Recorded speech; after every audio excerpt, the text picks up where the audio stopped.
কুকুর কেনাবেচার জন্য অ্যাপ বানিয়ে দেওয়া যাবে কিনা?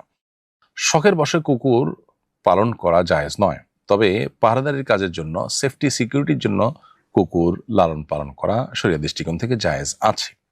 কুকুর কেনাবেচার যে অ্যাপ তৈরি হবে সেই অ্যাপে যদি সাধারণত শুধু শখের বশেই মানুষ কেনাবেচা করবে পশু, এটি যদি আপনি জোরালোভাবে চান, জোরালো সম্ভাবনা যদি এটিই থাকে, তাহলে সেক্ষেত্রে সেই অ্যাপ বানানো আপনার জন্য সঠিক হবে না, কারণ সেক্ষেত্রে আপনি এটা নাজায়েজ কাজে মূলত সহযোগিতা করছেন।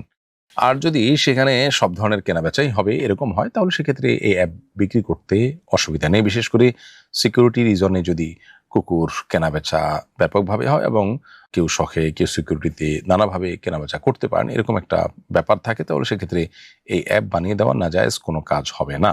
কারণ কুকুর কেনাবেচার ক্ষেত্রে হালাল এবং হারাম দুইটারই অপশন আছে।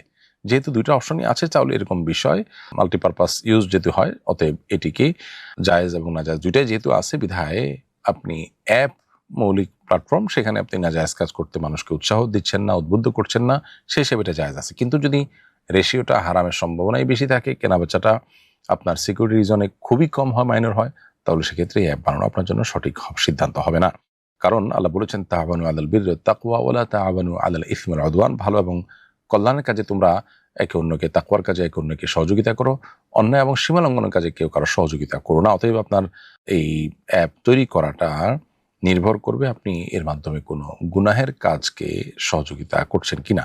যদি গুনাহের কাজে এখানে বেশিরভাগ হয়, তাহলে সেক্ষেত্রে গুনাহের কাজের সহযোগিতা হিসেবে বিবেচিত হবে।